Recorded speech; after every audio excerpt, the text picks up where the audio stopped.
Hello mga ka-flowers! It's me, Boy Salayat! For today's video, isi-share ko lang sa inyo ang ginagawa ko tuwing umaga.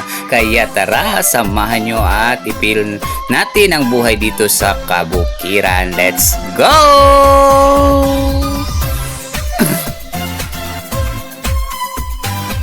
Ayan mga ka-flowers, andito tayo ngayon sa ating gulayan. O diba?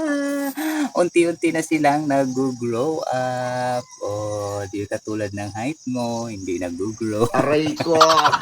Kaya kailangan natin ulit alagaan sila para mas mabilis ang kanilang paglago at makapagbigay na ng bunga. O diba? Ganyan lang. Basta always happy ka. Kung masaya ka sa buhay mo, ang mga pananim mo ay magiging masaya rin. Oh, halika na. Magtanim tayo. Ayan mga ka-flowers. So, diba? Marami na naman tayong tinatanim dito na mga eggplant.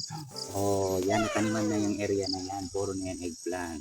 So, antayin na lang naman natin ang kanilang pag-grow. Pero hindi pa yan tapos. Meron pa dyan din isa natin.